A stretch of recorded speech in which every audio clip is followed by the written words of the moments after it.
right, hey, this is the watercolor techniques video to just show you a few basic watercolor techniques to help you gain more control of the material that we're going to use for our next project. Okay, so to get started, you will need a water cup. You'll find these by the sink. It's usually just a bunch of yogurt containers. Fill it half full with water, mostly because if you spill, then it's not as big of a mess. You'll need a mixing tray to mix colors, a set of watercolor. Keep in mind that if you can see the bottom of the pan of watercolors, it doesn't mean you need a new color. It just means it's kind of running out, but watercolor is concentrated. So if you add water to that and swish with a brush, it loosens up the paint, and this one has plenty for an entire painting. And then you want to grab a variety of brushes. Each of these brushes has a different function or a different purpose, and so we'll talk about that a little bit as we go on, but just know in the beginning when you're going to grab your materials to get a bunch of different looking brushes. And then lastly, we have some of these kind of weird fabric squares that are great for drying your brush. It helps to kind of save on paper towels, and these are more absorbent than paper towels. All right, then in your sketchbook, draw out something like this. Label it with watercolor techniques, and then give yourself a grid or separate boxes, whatever, and then label them with our 6 techniques: wash, glaze, wet on dry, wet on wet, dry brush, and save the white. You can pause the video as you go so that it allows you time to paint along with me. Don't just watch the whole thing without practicing the techniques as you go. All right, now that you have had time to get all your stuff, let's start painting. We are gonna start with what is called a wash. A wash is kind of what it sounds like. You're gonna wash the paper with a single color.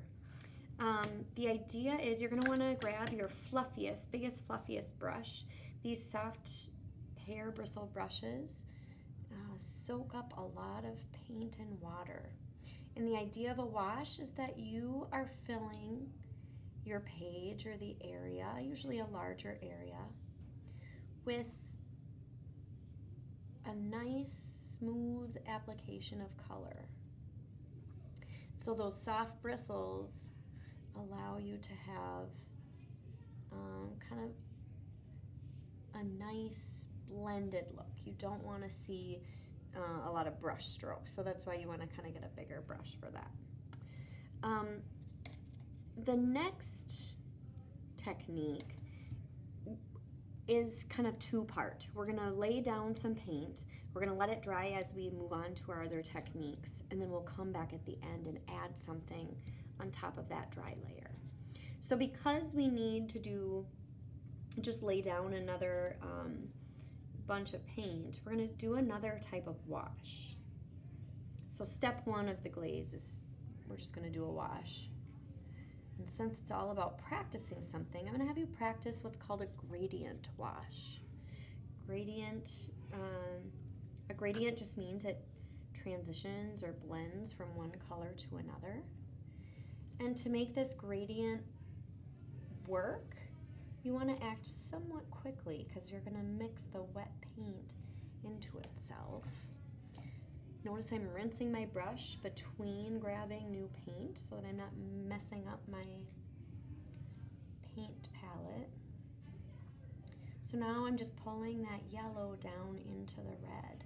And I'm stopping short. I want my red to still be there. If I keep blending the yellow into that red, it'll just turn that whole thing orange. So I want to go from yellow to orange to red. And then again, I'm just trying to pull up the red dried in between my layers, so I'm just kind of scrubbing on that area to loosen it up a little bit. That's fine. Again, we're just practicing, so if your first attempt is not working out exactly how you wanted it, it's okay. You can start over and try another page, or you can just kind of keep going as long as you're demonstrating the technique. Now remember, you guys, we're not done with the glaze technique yet. That first step again is just called a gradient wash. We'll come back and add something on top of that after it's dried. All right, so now grab one of your more detailed brushes, a smaller brush with firmer bristles. Wet on dry is just what it sounds like as well. It's wet paint on dry paper. And so when your paper is dry, you can just do more detailed things. And so that's why I had you grab a detail brush, just to show you can, do all sorts of different lines and shapes. And as long as that paper stays fairly dry, your marks can be somewhat detailed. Now, if I'll fill that with a bigger brush. If your wet areas kind of meet up, they are going to bleed together. So when you're painting this section, to demonstrate the wet on dry, you want to keep your shapes separate. So I'm being careful not to run that purple into the green.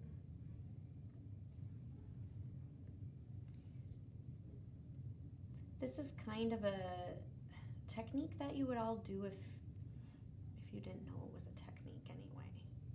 You just take wet paint and put it to dry paper. I could just kind of keep doodling here all day. You can make this as detailed or not as you want. I just think it's fun to doodle with the paint.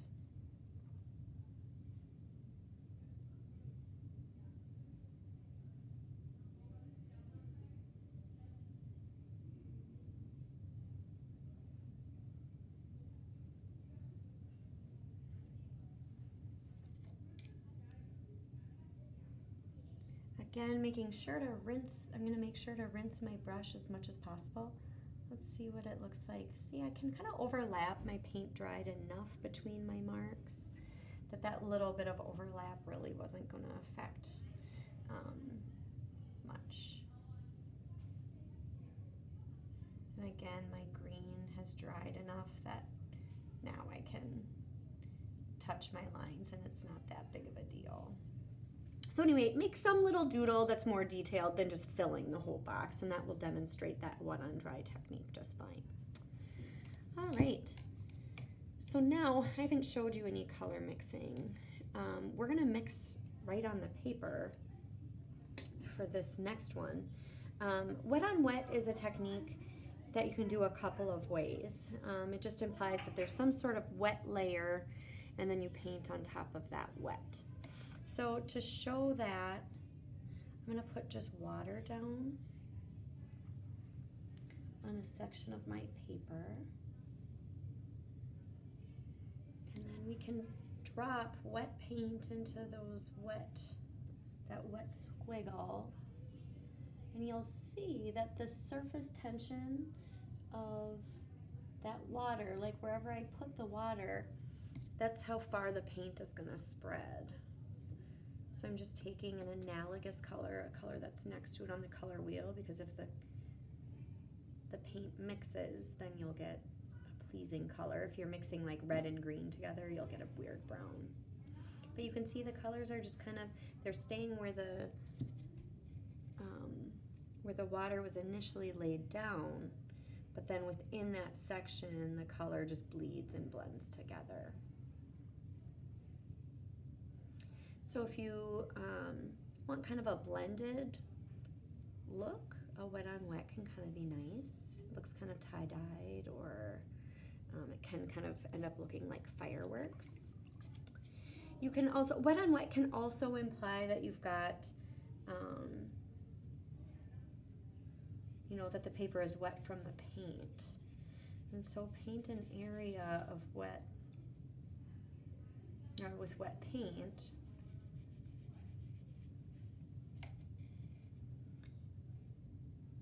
And then then again, add another analogous color. So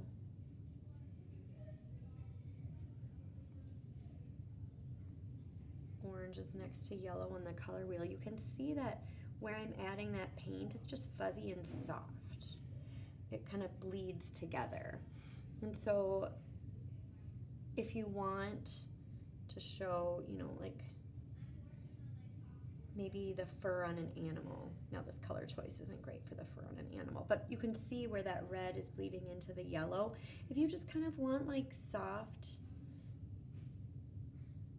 blending of color, that can kind of be a nice choice. Again, I'm just doodling. I'm not trying to make anything here. I'm just showing you what the paint does and how it acts when you use wet paint on another layer of wet paint. Many of you have probably unintentionally done that. You're trying to get crisp lines on top, but it bleeds together instead. And so that's what this glaze technique is going to be all about, is being able to have crisp lines on top of that. You've got to let the layer dry first. All right, the next technique we've got is dry brush. So this is where if you've kind of run out of brushes that are dry, this cloth comes in handy. You can really dry off the brush nicely. Make sure you rinse your brush first so we're not getting paint all over these cloths. This actually isn't the best brush for doing a dry brush technique. Probably one of the flat or angled is good, or even better, a fan brush. These are already dry, so I don't need to dry them off. And that's where you just keep your brush dry, dip it in the wet paint. Sometimes you need to rehydrate your paint. We'll see how this works. My green's a little bit dry.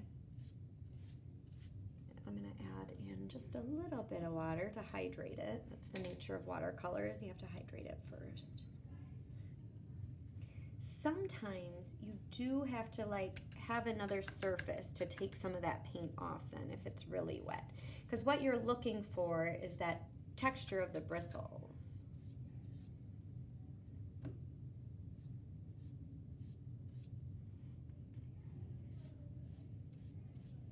So you can see like this might come in handy if you're doing something with foliage or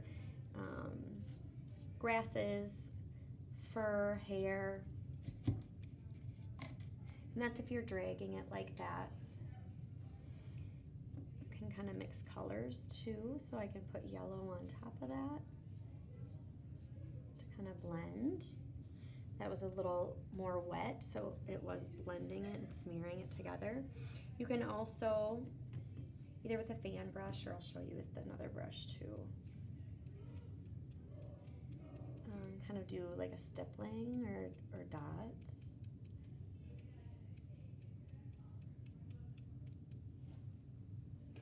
So I'll show you with a flat brush.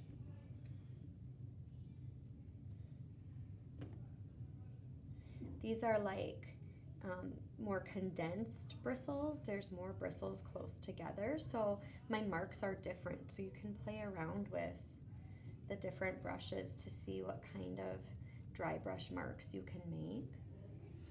Once a soft fluffy brush like this, one of these big mop brushes, is wet, it is kind of hard to dry them off.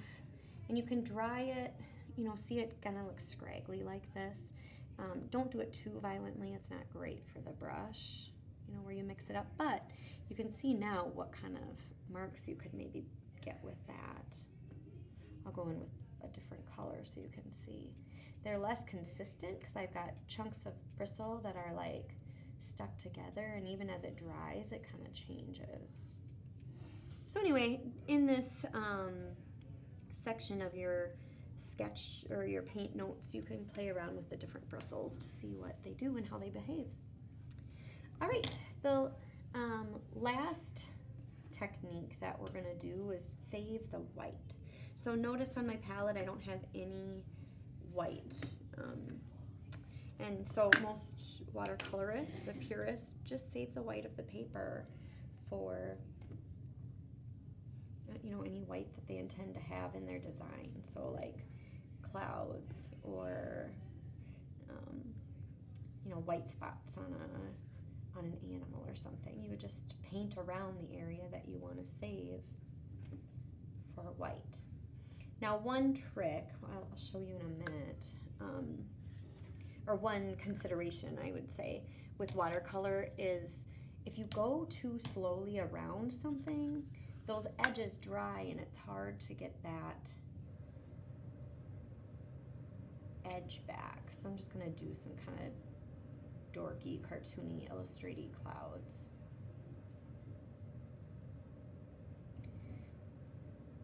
You wanna work,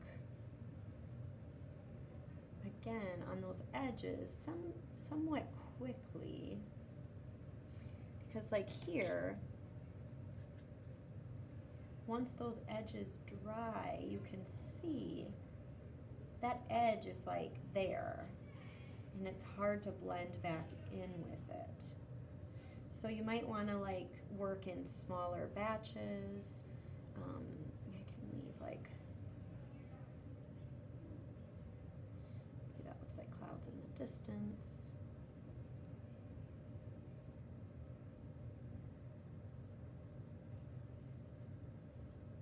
Either way, just come up with some little design. You don't have to do clouds. In fact, with my, this whole thing, you don't have to pick the same imagery I pick each time. That's not the point. Just make sure you're demonstrating the technique. And feel free if you go through the video the first time and you're doing it and it's like you're not quite getting it. Be patient with yourself. You're trying stuff for the first time and it's okay if you're not great at first. Go through and just try it again. Use different brushes, play around with what the different brushes do. Try images other than what I'm doing on my paper. One thing I want you to take away is watercolor really is more forgiving than what we think. Like even my marks here, I don't love those, but you can just like rehydrate the paint even after it's dried for a while. The great thing about watercolor is it really, it rehydrates. So you add more water to your paper within reason. You can overdo it and then you're getting holes or weird marks in your paper. But before you would like throw away a paper or something, see myself or Miss Schwartz for help.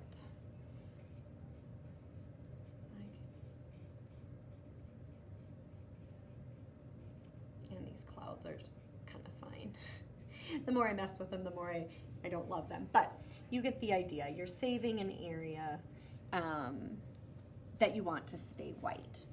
Okay, so now, this is still a little wet on these sides. This is fairly dry. And you'll want to wait if it's not completely dry because your stuff will bleed and blend. But I'm gonna just put down some like little dorky birds here just to show you that you can indeed layer the paint without it blending together. It's like a take on those M birds, but not quite as elementary. So I just start with like a little organic dot. It doesn't need to be perfect. It's better if it isn't perfect. And I just do the wings and I make them kind of thicker, closer to the body, and then they get thinner as they go out. So go ahead and add anything to the top of your gradient wash to show that once the paint is dry, you can layer it. This is the biggest complaint about watercolor is things bleed and blend together. It's only if you're not patient. And so if you're patient and let the first layer dry, then you can do something detailed over the top. Well, I hope that this video will help you to have greater control over the watercolor paints. and that you have fun with whatever it is that you're going to paint in the end. Show your watercolor techniques page and your sketches to the teacher so that you can get your final watercolor paper. All right, take care.